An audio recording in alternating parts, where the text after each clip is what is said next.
Does the thought of speaking in public fill you with dread? Sweaty palms, racing heart, that paralyzing fear of judgment. You're not alone. Millions believe public speaking is a talent you're born with or without. They see polished speakers and think, I could never do that. That's the common belief.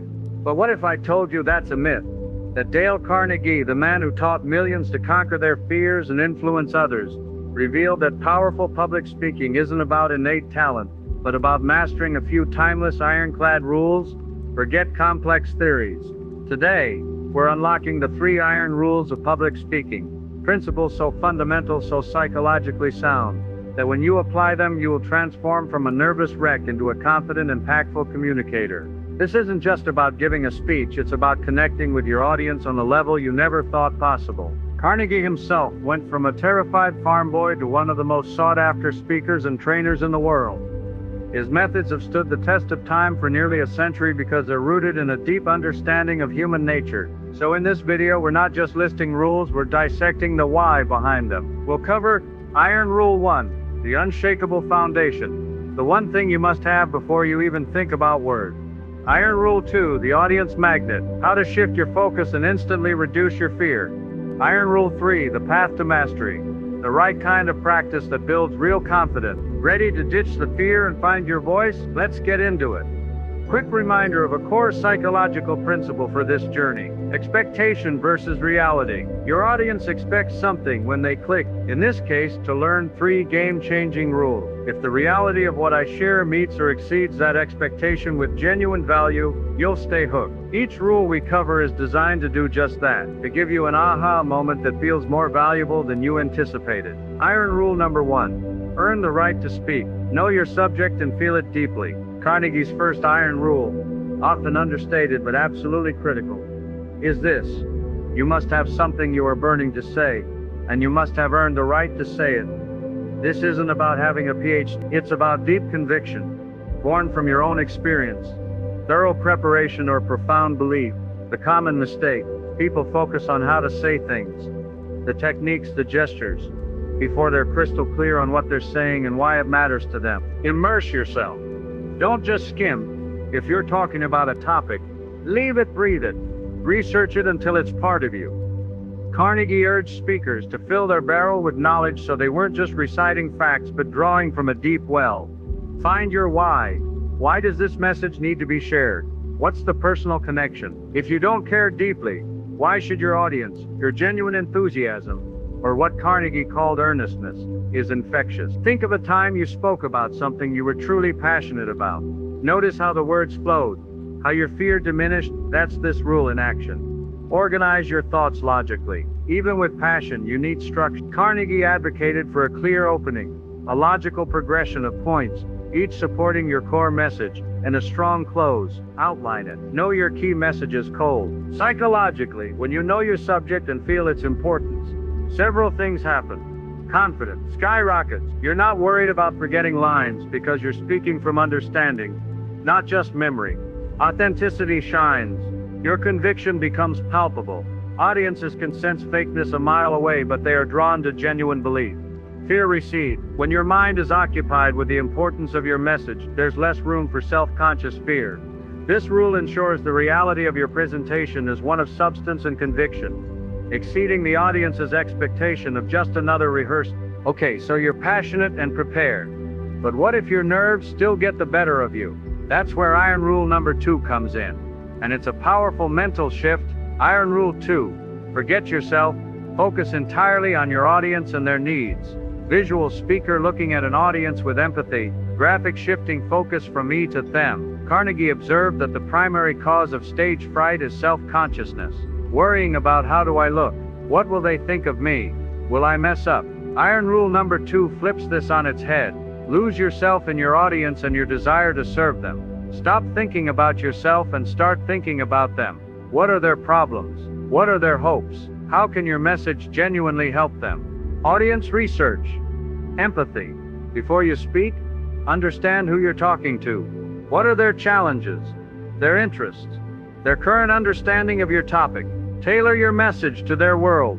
The you attitude. Frame your message in terms of their benefit. Instead of I want to tell you about, Try here's something that can help you achieve X, or what this means for you is mental rehearsal of service. Before stepping up, vividly imagine yourself helping them, solving a problem for them, or inspiring them. Picture their positive reactions. Carnegie would say, talk in terms of the other man's interests. During the speech, make eye contact with individuals, not just a vague scan. Genuinely try to connect. Think of it as a conversation. Even with a large group, your goal is to give them something of value, not to perform perfectly. Psychologically, this shift is profound. Reduces self-focus. When your mental energy is directed outward towards helping your audience, there's less capacity for inward-focused anxiety. Builds rapport. Audiences feel it when a speaker genuinely cares about their needs and understanding. This creates an immediate connection and makes them more receptive. Increases perceived value. When the message is about them, it instantly becomes more relevant and valuable. By focusing on the audience, the reality of your speech becomes a generous act of service, far exceeding the audience's expectation of a self-centered performance. You know your stuff, you're focused on your audience, but how do you actually get good and feel confident in the delivery? This isn't about winging it. This leads us to the often misunderstood iron rule number 3. Practice, act, and conquer fear through action. The right kind of rehearsal. Everyone says practice makes perfect, but Carnegie emphasized it's the right kind of practice that builds true confidence and skill.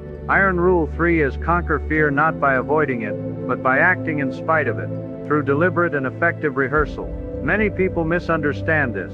They either don't practice enough, or they practice the wrong way. Practice aloud. On your feet, Carnegie was adamant about this. You need to hear your own voice. Feel the rhythm of your words. Practice your gestures. Speaking is a physical act.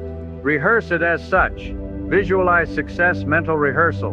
Repeatedly see yourself delivering the speech confidently and effectively. Imagine the audience responding positively. This builds positive neural pathways. Record yourself, if you dare. It can be cringeworthy, but it's invaluable. You'll see and hear things you're unaware of. This is how you identify areas for improvement. Seek friendly feedback. Early practice for a trusted friend or colleague, and ask for specific constructive feedback. Not just it was good, but what was one thing that worked well, and what's one area I could clarify. Act as if. Carnegie taught that if you act enthusiastic, you will become enthusiastic.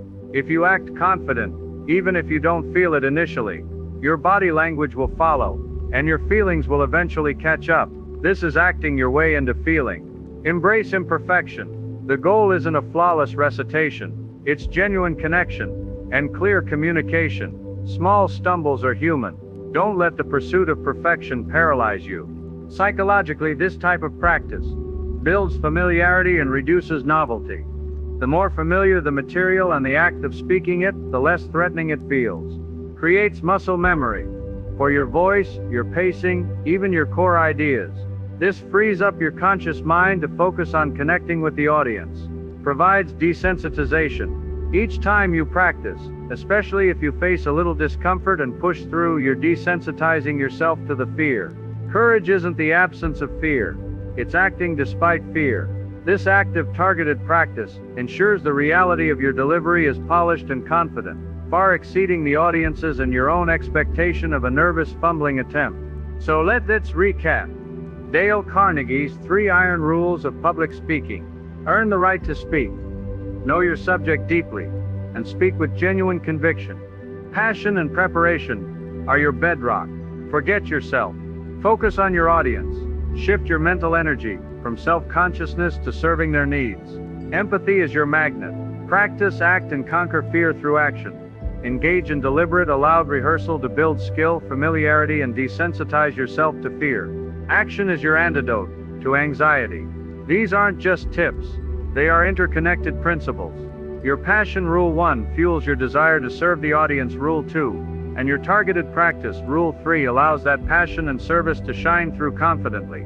The fear of public speaking can feel insurmountable, but Dale Carnegie proved, and millions since have experienced, that it can be conquered.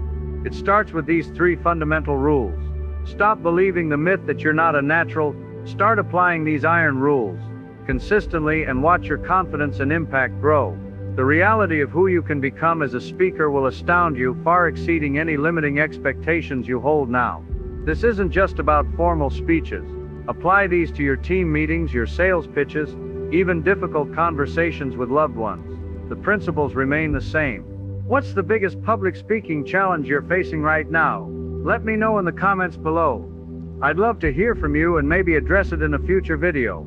If this gave you even one aha moment, please hit that like button, subscribe for more timeless wisdom made practical, and share this with anyone who needs to find their voice. Thank you for being here.